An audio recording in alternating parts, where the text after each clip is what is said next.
Nous sommes dans Éphésiens chapitre 2.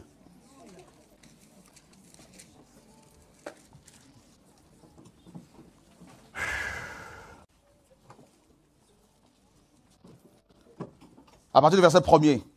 Et lorsque vous étiez morts dans vos fautes et dans vos péchés, dans lesquels vous marchiez autrefois, suivant, n'est-ce pas, l'âge de ce monde, selon le prince de la puissance de l'air, qui est l'esprit qui agit maintenant avec efficacité dans les fils rebelles à Dieu, parmi lesquels nous vivions tous autrefois, selon les convoitises de notre chair, accomplissant les désirs de la chair et de nos pensées. Et nous étions par nature des enfants de colère comme les autres. Paul est en train de décrire ici la condition naturelle des hommes, des habitants de ce monde. Alléluia.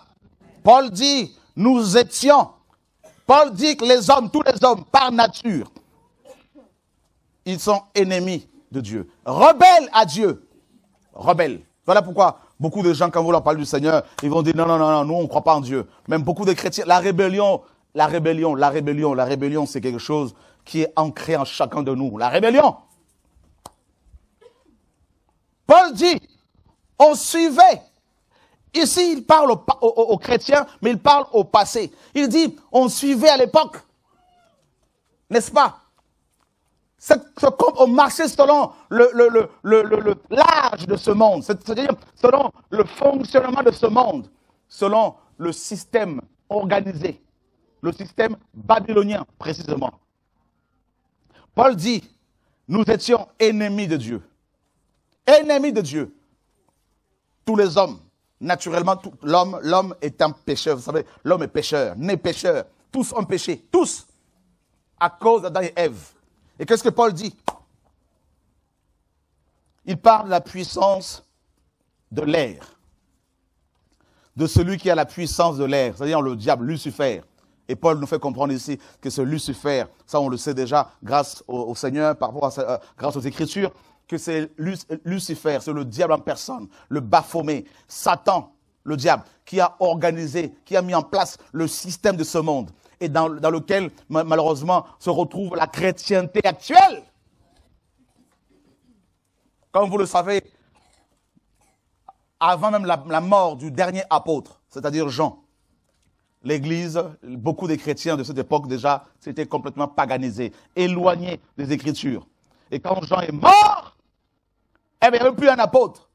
Il y avait quelques disciples, tout ça, ici et là, mais il n'y avait plus un apôtre reconnu officiellement, avec une autorité apostolique pour défendre la saine doctrine. Et les pères de l'Église sont venus et la plupart ont mis en place des doctrines complètement étrangères. Et ils ont mis en place officiellement l'Église romaine. Et la puissance de l'esprit de l'air, Satan, a inspiré aux hommes, comme Paul le dit dans 1 Timothée 4:1, des doctrines des démons. Paul dit, mais l'Esprit dit expressément que dans les derniers jours, quelques-uns, c'est quelques-uns là, abandonneront la foi. Il est question de chrétiens. Pourquoi? Pour s'attacher à des doctrines des démons, à des esprits de séduction, ou des esprits séducteurs. C'est quand même terrible. Ils ont abandonné la foi. Eh bien, c'est ce que les églises font aujourd'hui, la plupart. Elles ont abandonné la foi chrétienne, la foi apostolique, qui dit qu'il n'y a pas d'autre Dieu que Jésus-Christ de Nazareth. Que Jésus est le Dieu véritable. Voilà la foi apostolique. Jésus dit lui-même qu'il est le chemin, la vérité et la vie. Et Satan est venu, il a dit non, la Trinité, ça, vous avez compris, il y a des enseignements là-dessus. Satan est venu encore en disant, eh ben, si vous ne payez pas la dîme, vous serez maudit. Comment voulez-vous maudire quelqu'un que Dieu a béni? Parce que Éphésiens 1:3 nous dit que nous sommes bénis de toutes sortes de bénédictions spirituelles. Où? On n'a pas dit dans la dîme. On n'a pas dit en fréquentant une église locale que tu seras béni. Non, en Christ. Alléluia. Amen. Et Paul continue, Paul dit quoi? Paul dit quoi? Il dit, mais Dieu qui est riche, comment?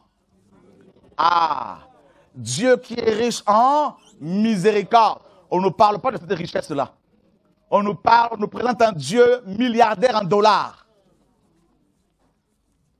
l'église de Laodicée. Voilà.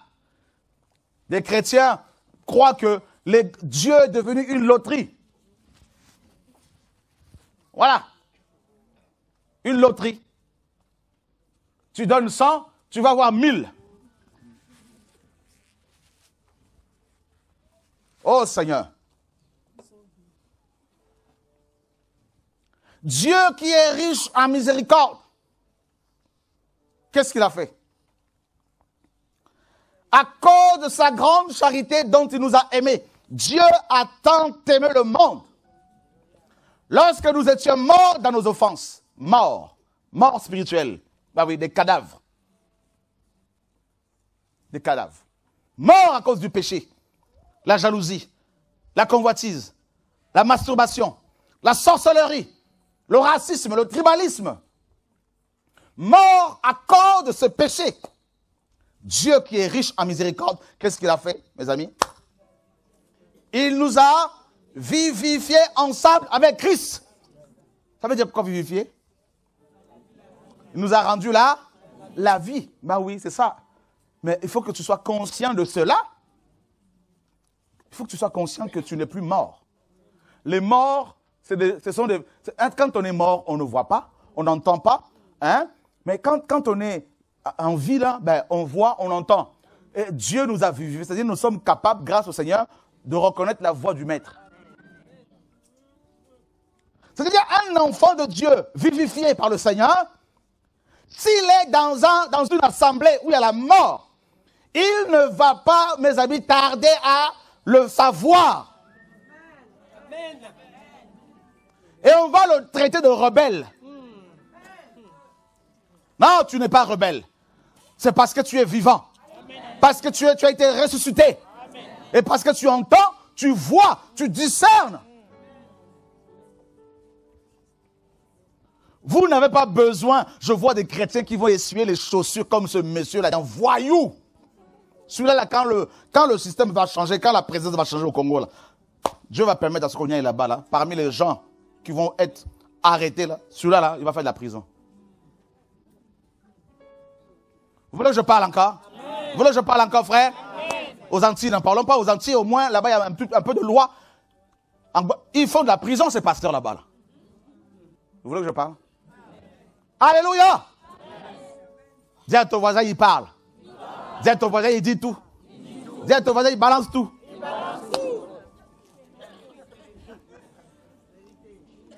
Dieu nous a vivifiés. Ce n'est pas le pape qui nous a vivifiés. Ce n'est pas Marie. Non, Marie, elle est morte. Dis à ton voisin, Marie est morte. Il n'y a pas eu l'Assomption, tout ça là. C'est faux, c'est de l'arnaque. Voilà. Vous voulez que je parle encore?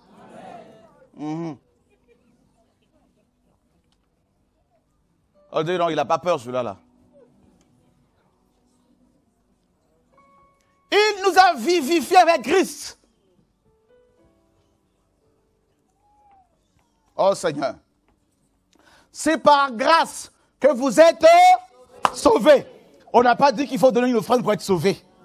Des pasteurs mettent en place encore l'offrande de réparation. Qui a déjà entendu parler de ça? Offrande de réparation. Tu as entendu ça où?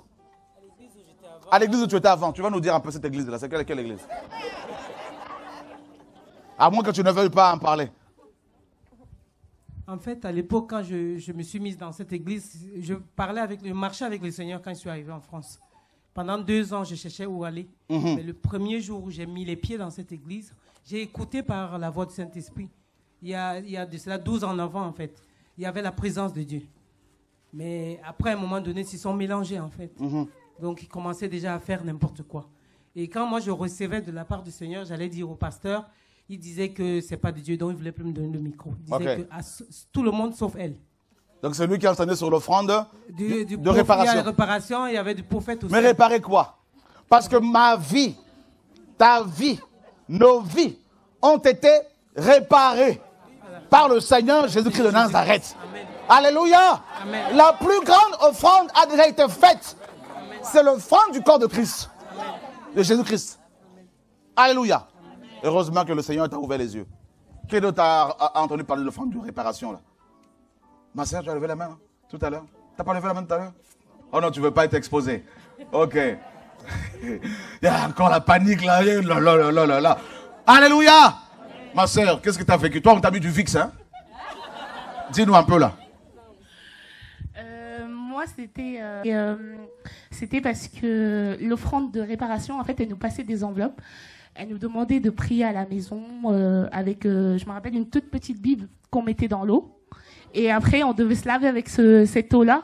Une Bible dans l'eau? Ouais. Ah! Il y a plein d'histoires, en fait. C'est incroyable. Et donc, on se lavait avec l'eau de la Bible qu'on a laissée la veille. Et on fait notre prière, tout ça. Et après, on met l'argent qu'on veut donner à Dieu, et soi-disant. Et après, il récupère l'argent, il récupère les enveloppes le matin. Et c'est pas toi qui a subi... on t'a pas mis du VIX quelque part? Si, c'est moi. Dans les parties intimes. C'est bien moi. Pour être délivré. Seigneur Jésus-Christ. Alléluia! Qui d'autre ici là? Oui. Oui. Que moi, pour ne pas exposer, c'était l'église où j'étais avant, donc je ne vais pas rentrer dans les détails, je ne vais pas dire leur nom. Et en fait, avec mon frère, on était déjà, on va dire, réveillés, il y avait des choses déjà qu'on ne comprenait pas, on voyait que ce n'était pas ça. Et une fois, il y avait une personne de cette église-là qui, nous, on ne sait pas réellement ce qui s'est passé, mais en tout cas, elle était assise pendant plusieurs jours, plusieurs mois, et elle était, d'après les dires, elle était en rébellion contre les pasteurs, mais je pense qu'il a dû lui aussi parler, et ça s'est retourné contre lui. Et ce qui s'est passé, c'est pendant un culte, pendant une réunion, il est allé devant tout le monde, il s'est excusé. Oui, pardon, c'est un couple pastoral là-bas. Donc, pardon maman, pardon papa, par rapport à ce que j'ai fait. Bon, il n'est pas rentré dans les détails. Et après, à la fin, il a dit, bon, par rapport à ce que vous m'avez enseigné, faut l'offrande de réparation parce que j'ai péché ou je ne sais quoi. Donc, il a sorti une enveloppe de sa poche, il a donné ça au pasteur. Donc, voilà, c'est là que j'avais entendu ça. Voilà. Et vous avez... cette doctrine-là, l'offrande de réparation, cette doctrine, en fait, fait beaucoup de dégâts dans beaucoup d'assemblées, mais des dégâts terribles. Des gens qui vont jusqu'à vendre leur maison. Parce qu'on leur a dit, on leur a fait croire que si ils n'apportent pas cette offrande, ils vont être frappés, les sorciers vont les détruire, tout ça. Les gens vivent dans la peur. Ici, on nous dit que c'est par grâce.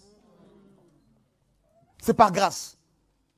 Cela veut dire que tu n'as pas besoin de donner quoi que ce soit. Non. Oui, frère.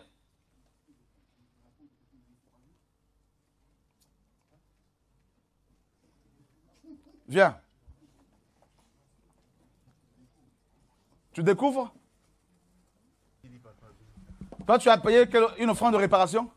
Non. Je connais un pasteur qui prépare la Bible. Qui quoi? Il prépare la Bible et puis les gens boivent. Il prépare, ouais. Il fait un repas avec la Bible. Ouais. Et les gens? Ils boivent. Ils boivent cette eau. Ouais, mais c'est cher. Hein? Oh Seigneur Jésus. Attends, viens s'il te plaît.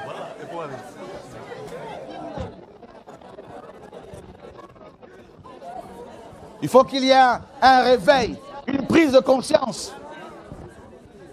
Oh Seigneur. Toi, tu connais ce pasteur? Ouais, au Ghana. Ouais. Toi, tu viens du Ghana. Ouais. Il prépare la Bible. Ouais. Il fait un repas sur à base de Bible. Non, il prépare la Bible et puis il disait aux gens quand tu bois, tu vas guérir tout ça. Donc il prend la Bible, il met dans l'eau. Ouais, il prépare, il met dans l'eau et puis ça boue. Il y a le feu, ouais. Ça boue. Ouais. Et les gens boivent. Ouais. Au Ghana. Ouais. Et il faut donner combien? Bah, ça dépend. Hein. Des fois, il dit 1000, hein. 1000 euros, 500, ça dépend. Des dollars. Hein. Toi, tu as assisté à ça? Bon, moi, quand je suis parti, quand mon frère m'a dit, je ne suis pas allé là-bas. Ton frère est allé là-bas?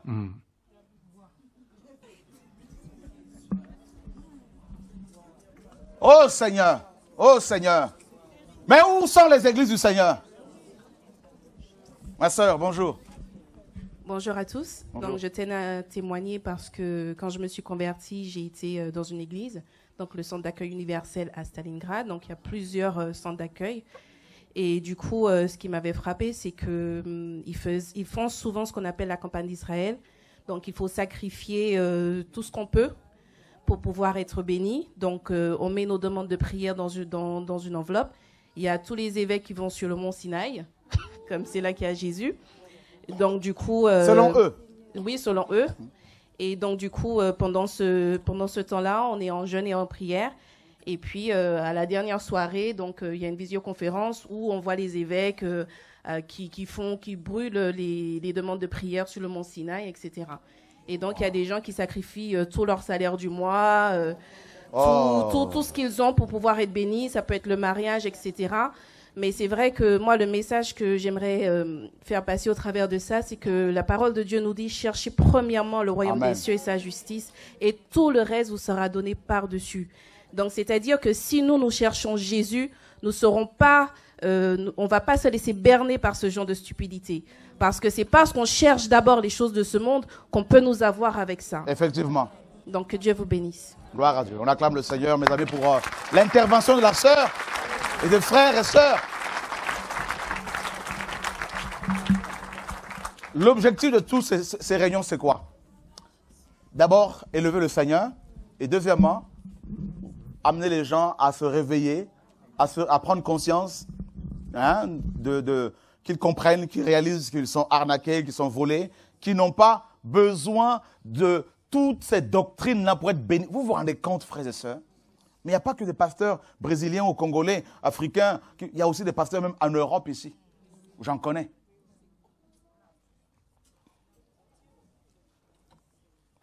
En fait, c'est un problème global.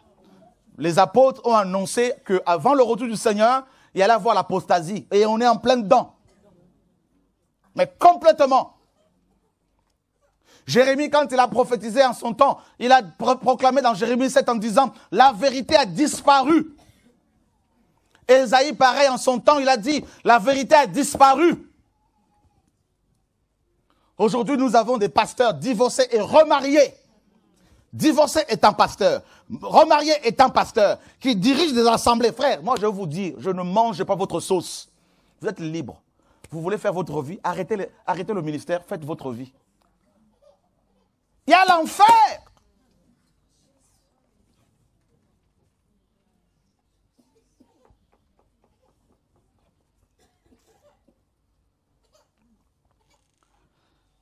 Les apôtres ont dit que nous sommes sauvés par grâce. La grâce est une faveur imméritée, une grâce qu'on ne méritait pas, une délivrance qu'on ne mérite pas. Nul ne peut dire devant Dieu qu'il mérite le salut, qu'il mérite la vie. Dieu, dans son amour, a décidé de sauver l'homme de l'enfer, de sauver l'homme de la damnation éternelle. Dieu a pris position, Dieu a pris place, a pris ta place, a pris ma place. Il est devenu homme, il est allé sur la croix, il est mort comme un homme, il a versé tout son sang à la croix, il a souffert, il a pleuré, il a crié.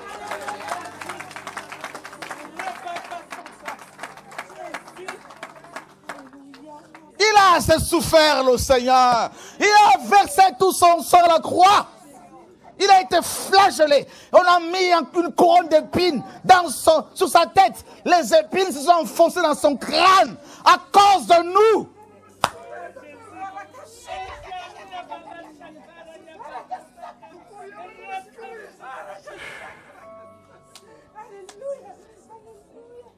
On l'a humilié. On l'a persécuté. Pourquoi? Parce qu'il voulait mon salut. Il voulait ton salut. C'est-à-dire ta délivrance, ta guérison, ta libération. Et tu te mets encore à suivre les gourous qui te disent que si tu ne donnes pas l'argent, tu ne seras pas béni. Mais tu es en train de te mettre en position de rebelle contre Dieu.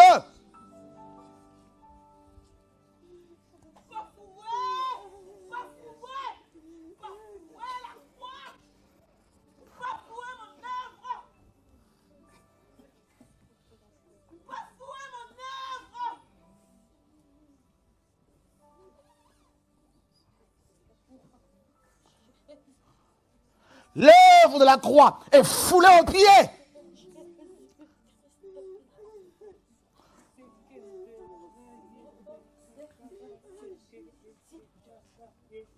Que pensez-vous que Dieu va faire? Ça va être terrible.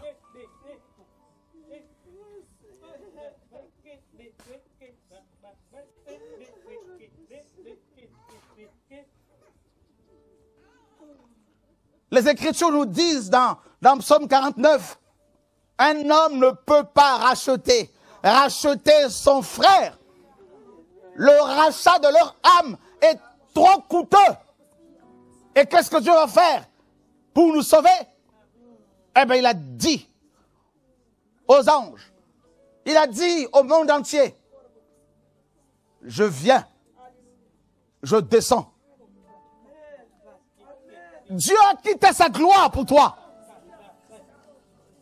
Dieu a quitté son trône pour toi.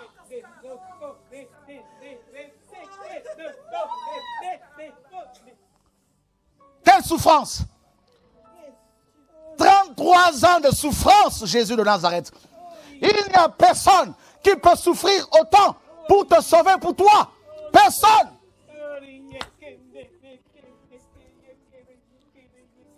Est-ce qu'il était obligé de le faire? Son amour est tel que Dieu l'a fait. La grâce, ce n'est pas le fait de vivre dans le péché, comme Satan l'enseigne dans la chrétienté actuelle. Sauvé une fois, sauvé pour toujours. Ça, c'est la doctrine baptiste, le calvinisme, qui prend de l'ampleur de la chrétienté actuelle. Les gens pêchent volontairement et ils se disent chrétiens, ils sont sauvés. La Bible dit, Dieu dit, celui qui est né d'en haut ne pratique pas le péché. Alléluia.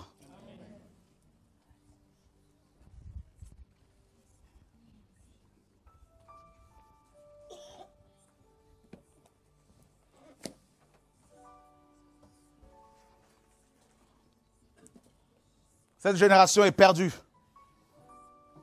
Cette génération lapide les prophètes, lapide les messagers, les messagères. Cette chrétienté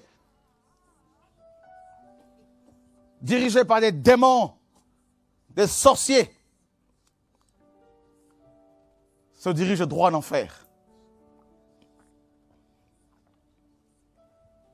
C'est par grâce que nous sommes sauvés. Et Paul rajoute,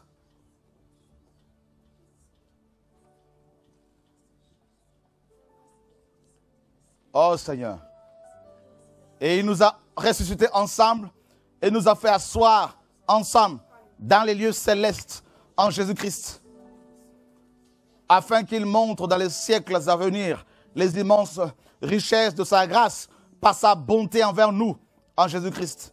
Car vous êtes sauvés par la grâce, par la foi, et ce n'est pas par les œuvres, afin que personne ne se glorifie. Ce n'est pas par les œuvres.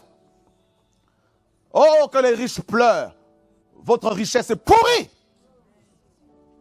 Vos dollars ne sont que des feuilles, du papier. Votre beauté est comparée à une fleur qui se fane.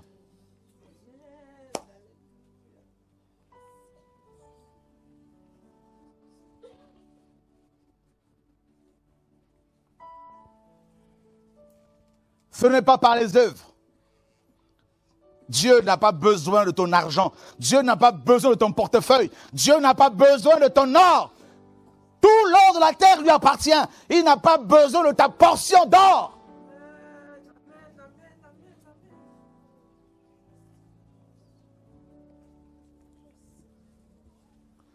Beaucoup d'hommes veulent cacher leur richesse ici et là, dans des paradis fiscaux. Mais ils ne veulent pas cacher leur âme dans le Seigneur, le Dieu Tout-Puissant, qui est le seul à garder, à protéger nos âmes de l'enfer.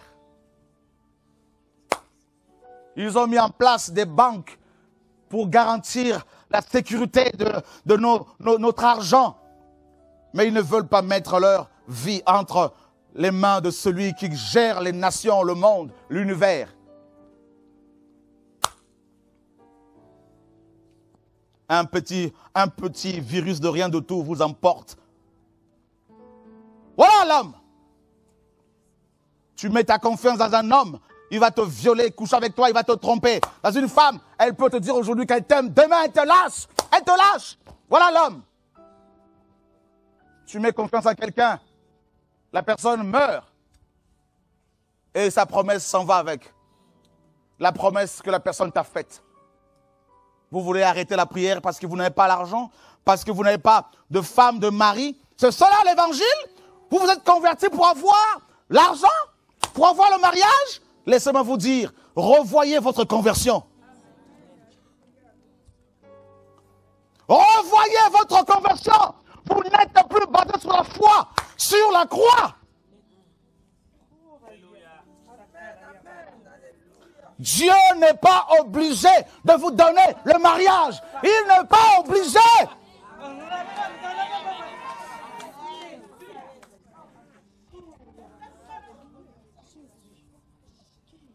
Vous voulez mettre la pression sur qui? Sur celui qui tient nos vies dans ses mains? Vous vous moquez de qui?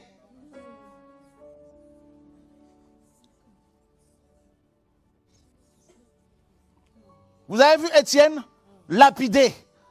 Est-ce pour autant qu'il a fait marche arrière? Des chrétiens qui sont confortablement assis. Voilà la chrétienté actuelle. Beaucoup n'ont fait qu'une adhésion intellectuelle à la chrétienté actuelle. Quand il y a un peu de pression, ils commencent à murmurer, ils commencent à arrêter la prière. C'est par grâce que nous sommes sauvés. Par la foi. Ce n'est pas par les œuvres. Dieu n'est pas impressionné par ta manière de jeûner. Dieu n'est pas impressionné par tes heures et des heures de prière. Dieu n'est pas impressionné par ta manière de crier quand tu pries. Dieu n'est pas impressionné par notre manière de donner l'argent. Dieu n'est impressionné par personne.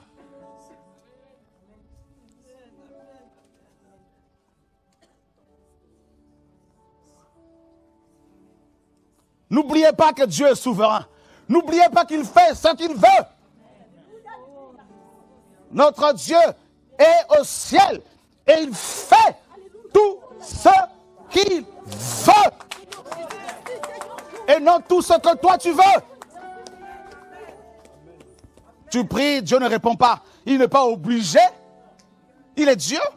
Il ne faut jamais l'oublier.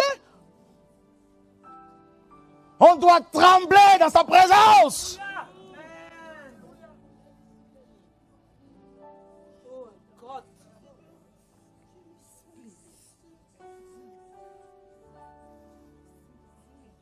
Regarde la terre, comment elle est immense. Regarde les cieux des cieux. Regarde l'univers.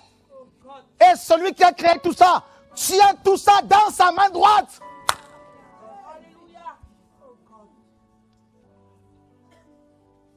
Dieu.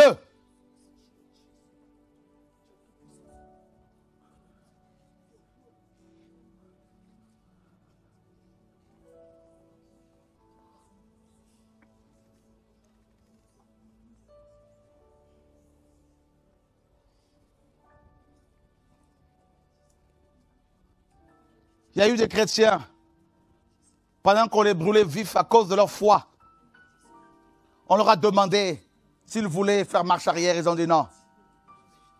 L'histoire nous raconte, nous parle d'un homme, disciple de Jean, Papias.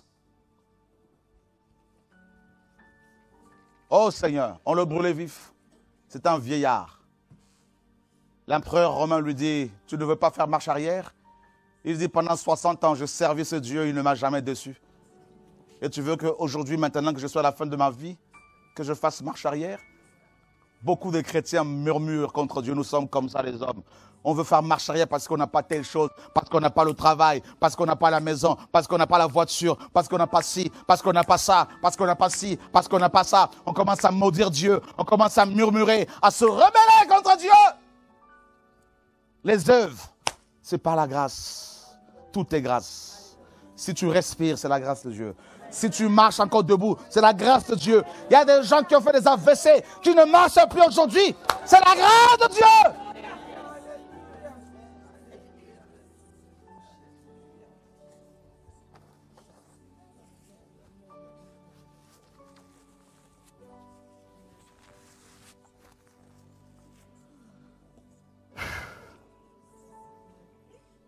Il y a plusieurs sauveurs.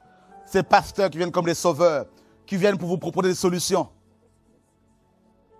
Des jeunes qui veulent le ministère, qui ont oublié la vision du ciel, qui ont oublié qu'ils doivent plutôt chercher la relation avec le Seigneur. Oh Dieu!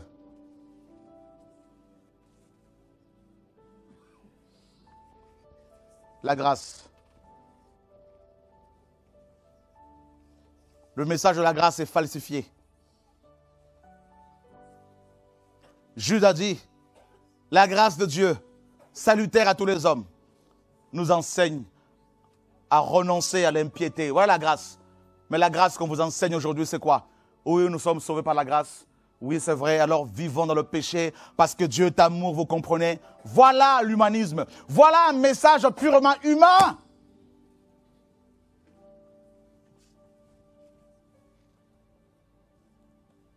Et ce ne sont pas des gens que Dieu connaît et qui viennent.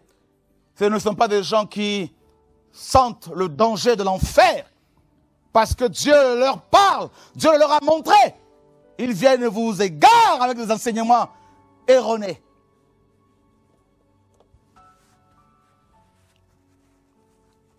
Seigneur Jésus-Christ.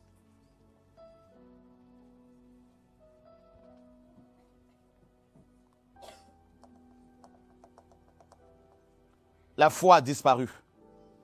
Voilà pourquoi la sœur tout à l'heure disait, elle avait raison. Le Seigneur a dit, cherchez premièrement, c'est un ordre. Premièrement, d'abord, en premier lieu, le royaume des cieux. Pas le royaume de ce monde, le royaume des cieux et sa justice, l'intégrité, la bonté morale, la sanctification, la crainte de Dieu, l'amour pour le Seigneur, pour son prochain, l'amour pour la vérité, l'amour de la vérité. Cherchez premièrement ces choses. Premièrement. La chrétienté actuelle vient. Satan avec ses messagers, avec ses faux prophètes, les prophètes de Baal viennent. Ils vous disent, premièrement, le mariage, le confort. Premièrement, les voitures.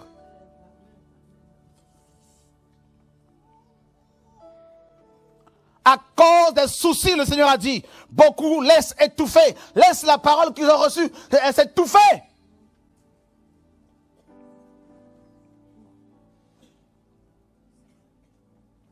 Vous allez vous inquiéter pour des choses que vous allez laisser un jour. Quelle confusion.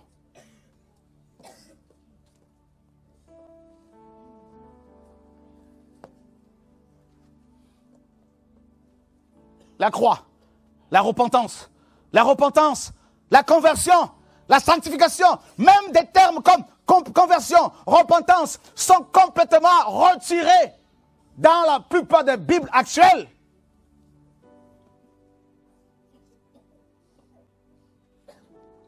Seigneur Jésus-Christ, si vous voulez aller au ciel, vous n'avez pas d'autre choix que de vous tourner vers le Seigneur de gloire. Pas vers nous, mais vers la vérité. La vérité qui libère. Vérifiez dans ce livre. Si vous êtes chrétien, vérifiez ce que vous enseigne. On vous dit Trinité, vérifiez. Et comme il n'y a pas, ne suivez pas. Ne suivez pas leurs raisonnements, leurs explications corrompues, erronées. On vous dit la dîme. Quand est-ce que Paul a enseigné sur la dîme? Où? L'offrande du prophète? Où? Quand? Quand est-ce qu'ils ont fait des offrandes pour construire des églises avec des briques? Quand? Où est-ce que vous avez vu Pierre divorcer, se remarier? Où?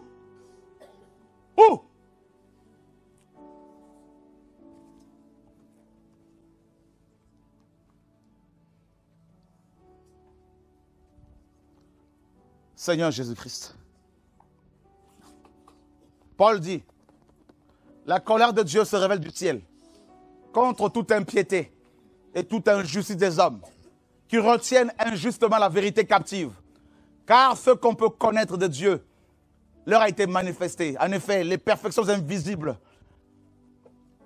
la création, toutes ces choses-là se voient comme à l'œil nu quand on le considère. Oh, Seigneur, Dieu veut sauver. Dieu veut sauver. Paul dit quand on le considère, quand on considère ces choses-là, selon Dieu, il dit, ayant connu Dieu, mais ne l'ont point glorifié comme Dieu, comme tel. Ils ont préféré servir et adorer la créature au lieu du Créateur qui est béni éternellement. Voilà pourquoi vous avez des photos de Marie, des papes, des pasteurs sur vos calendriers, chez vous, des idoles. Vous préférez servir la création, la créature.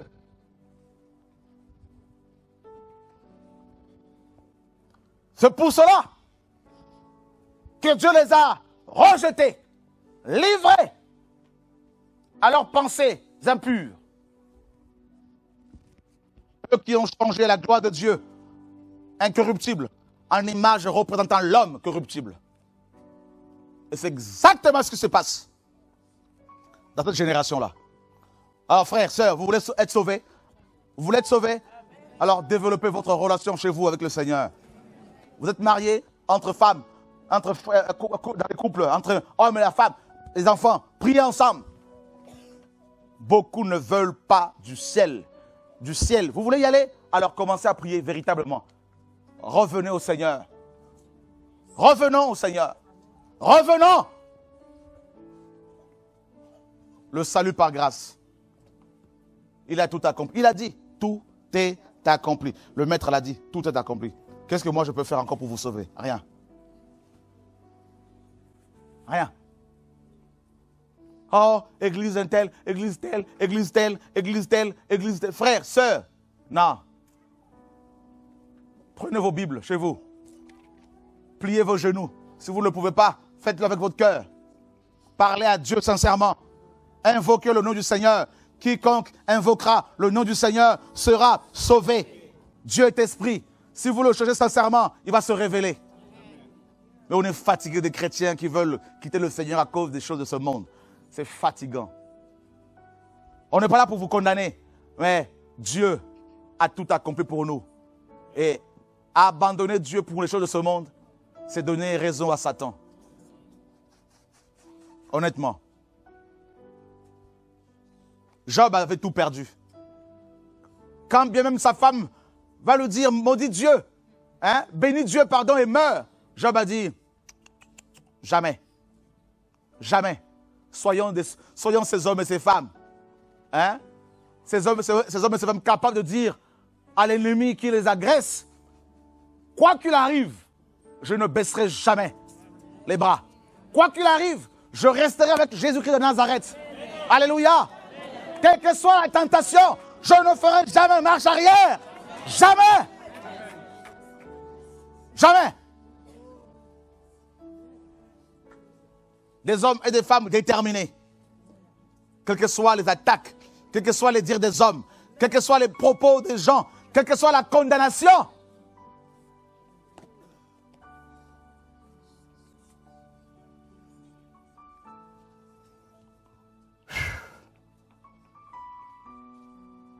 Et pour finir, il dit au verset 10, nous sommes son ouvrage.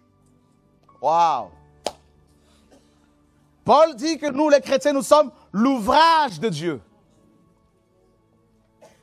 Vous vous rendez compte? Cela veut dire que ce n'est pas l'école théologique qui doit te former. Ce sont les mains du Seigneur qui doivent le former. Alléluia! Waouh! Mon ami, regarde, depuis ta conversion, toi qui t'es véritablement converti, alors n'aie plus peur des sorciers. Il ne faut plus. Si tu crains Dieu, mon frère, ma soeur, dors tranquillement. Nankiki n'est plus un prédicateur. Lui aussi, comme toi, il ronfle. Moi, quand je dors, là, quand je ronfle, ma femme peut se lever pour aller faire un tour quelque part parce que je ronfle. Nous sommes des hommes. Mais quand je ronfle, là, qui te protège? Il y en a un seul. Il y en a qu'un qui ne dort ni ne...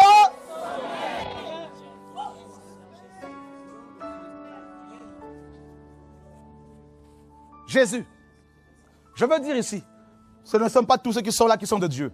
Il y a des gens, ils vont sortir d'ici, ils vont repartir dans la drogue, ils vont se mettre à voler, à manquer du respect à la police, aux gendarmes, à insulter les parents, à violer leurs enfants. Oui, mais les vrais enfants de Dieu qui sont là, ils se disent, non, c'est le temps de se préparer pour le retour du Maître. Oh, nous sommes l'ouvrage du Seigneur, sauvé par grâce, c'est-à-dire Dieu t'a pris, il t'a mis dans ses mains. Dis-moi maintenant, qui va te sortir de là? Un ouvrage là, vous savez ce que c'est, non? Hein?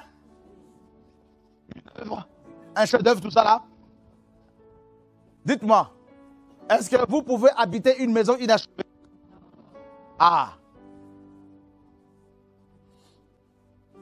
Dites-moi, si vous êtes en train de construire une maison, vous laisserez les lézards se promener partout là-dedans? Non. Vous allez faire quoi? Vous allez veiller là-dessus. Vrai ou faux? Ah ah. Eh bien, Dieu fait la même chose. Tu es sa maison, son ouvrage. Il t'a sauvé, c'est-à-dire il t'a libéré de la mort, du péché, des sorciers, des démons, de la loi des hommes, de leur système. Maintenant, il dit, cette maison-là, je veux l'habiter. C'est mon ouvrage.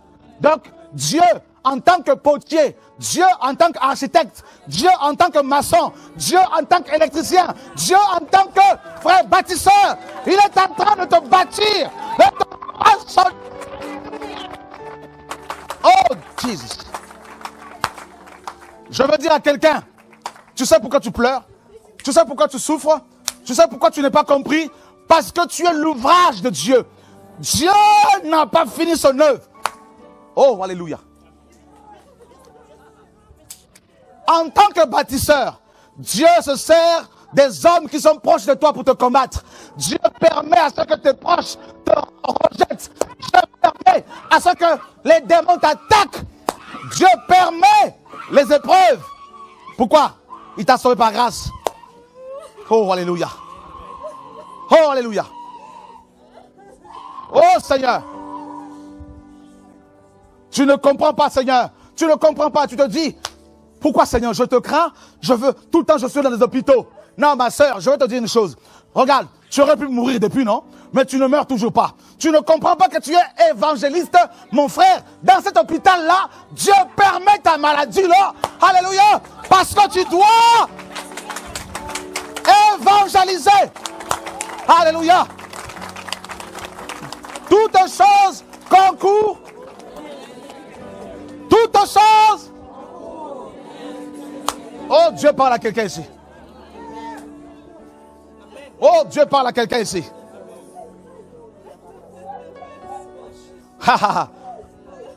Oh, Jésus. Oh, mon Dieu. Nous sommes son ouvrage. Oh, oh, oh. Alléluia. Regarde, quand on construit une maison, un bâtiment, on va mettre une protection tout autour. Vrai ou faux? On va mettre un rempart, on va mettre, mes amis, un mur de protection. Eh bien, c'est ce que Dieu fait avec toi. Il est en train de façonner la maison que tu as. Il a mis tout autour de toi une barrière de protection pour dire à Satan, stop! Alléluia! Stop! Oh mon Dieu! Sauvé par grâce. Oh mon Dieu! Ne cherche pas la solution auprès des hommes. Je veux dire à quelqu'un, Dieu te dit, ma fille, je veux que tu retrouves ton intimité d'avant. Je veux que tu retrouves ton intimité d'avant. Oh, alléluia. Oh, Seigneur. Quand tu invoquais mon nom, quand tu jeûnais, quand tu te mettais à part, quand tu étais en retrait de prière, en retraite. Oh, Seigneur. Je veux dire à quelqu'un ici, Seigneur mon Dieu,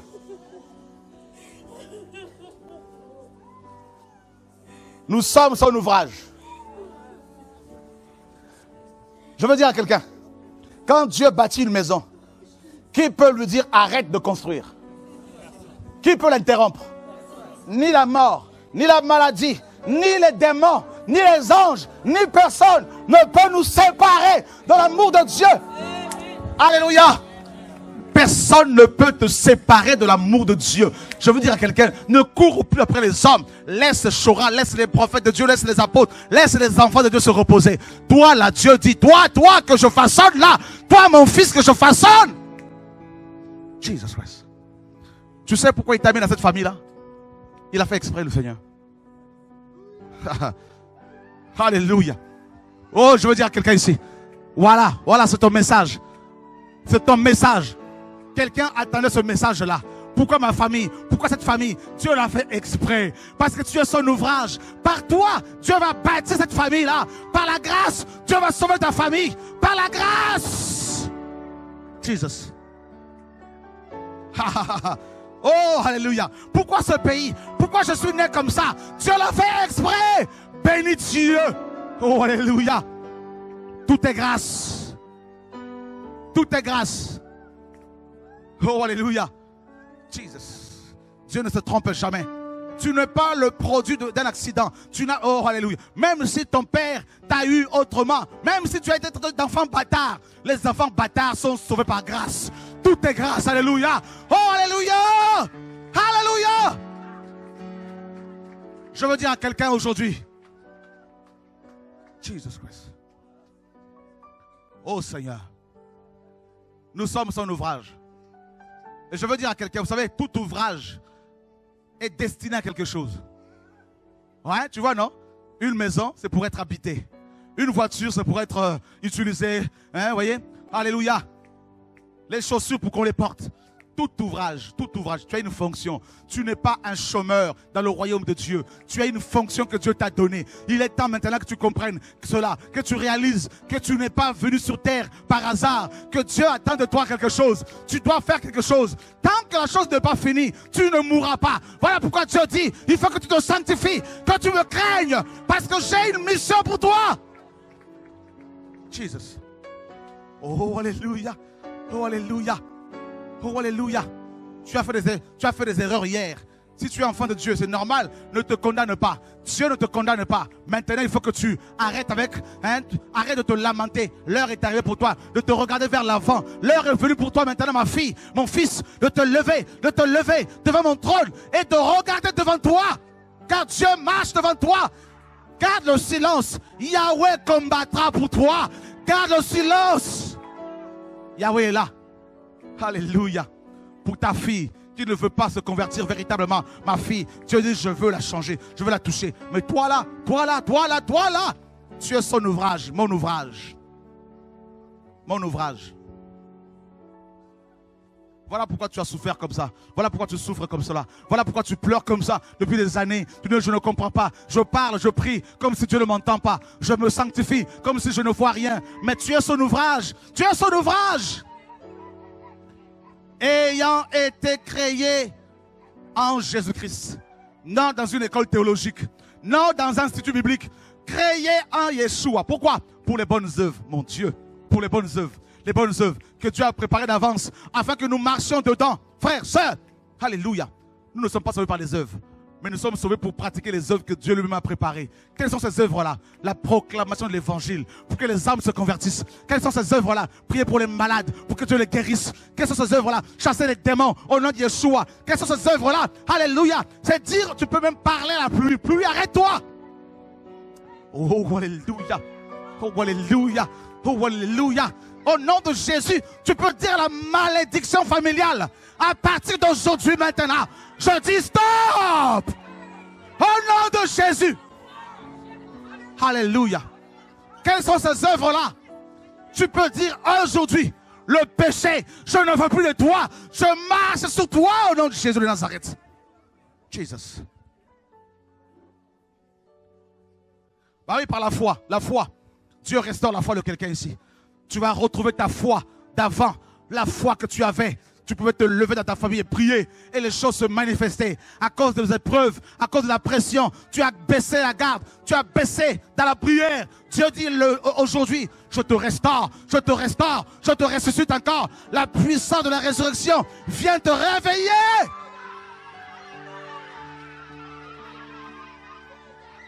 Jesus. La gloire de Dieu, Dieu la déverse sur son peuple. Oh Dieu de gloire. Oh Dieu de gloire. Tu ne vas plus pécher comme avant. Tu vas marcher dans la gloire, dans la sainteté, dans la sanctification. Et par toi, Dieu va toucher ton père. Par toi, Dieu veut guérir ton père, ta mère. Par toi. Oh Père. Oh Père. C'est le réveil personnel. Tu vas dire au péché, derrière moi, péché. Derrière moi. Qui t'a dit que Dieu ne t'aimait pas? Cette pensée qui te vient comme ça tout le temps, chasse-la au nom de Jésus. C'est faux. Dieu t'aime. Dieu t'aime plus que tu le crois. Il t'aime plus que tu le penses. Il t'a choisi toi depuis le sang de ta mère. Il t'a choisi. Il t'a mis à part. Souviens-toi, toutes les fois où tu pouvais mourir, mais tu n'as pas été tué parce que Dieu a veillé sur toi, femme. Mon frère, Dieu a veillé sur toi. Oh Seigneur, tout est grâce. Tout est grâce. Tout est grâce. Tout est grâce. Nous sommes des vases. Alors ne va plus pécher volontairement. Ne va plus te masturber comme avant. Ne va plus douter de l'amour du Père pour toi. Le Père t'aime. Le Père t'aime. Le Père t'aime. Le Père t'aime. Tu as du prix à ses yeux. Tu es sa perle. Et Yeshua veut être ta force. Ta force. Dans les épreuves. Dans les combats. Aujourd'hui, il te libère, femme. La mort te quitte. La mort te quitte. La mort te quitte. Lâche-la. Démon de mort. Sors d'elle au nom de Jésus. Femme, tu es délivrée de cette mort. Oh Seigneur. Waouh. Il y a des chaînes que Dieu brise. Des chaînes de la mort, de la maladie, des chaînes de ténèbres. Des chaînes du péché. Que le Seigneur renverse aujourd'hui. Dans nos vies, dans ta vie. Des chaînes de paroles de condamnation. Toutes ces paroles qui ont été libérées contre toi. Tu as ouvert des portes. Ces paroles ont pris place dans ton âme. Aujourd'hui, le Seigneur vient briser ces paroles. Il brise ces paroles dans ta vie. Et il t'apporte la guérison, la délivrance, la restauration. Au nom de Yeshua, ces esprits impurs quittent ton âme, quittent ta vie, quittent ton âme, ton esprit. Au nom de Yeshua. Au nom de Jésus-Christ de Nazareth. Oh Seigneur. Oh Père, merci.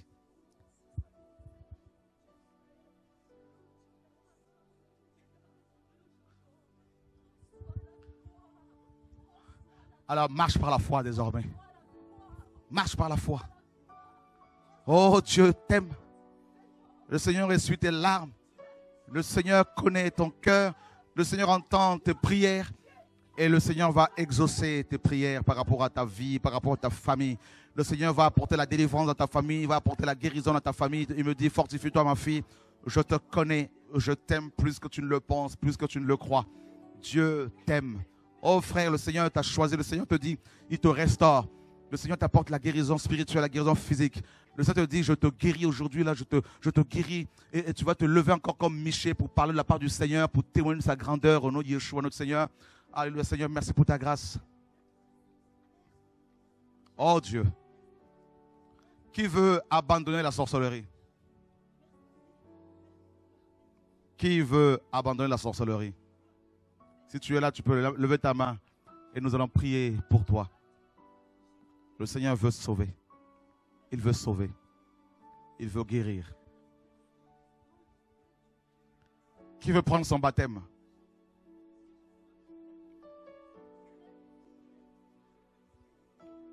Gloire à Dieu. Qui veut le baptême? Il y a une main levée là-bas. Oh, gloire à Dieu. Viens. Qui d'autre veut son baptême aujourd'hui? Alléluia. Viens, mon frère. Magnifique Seigneur.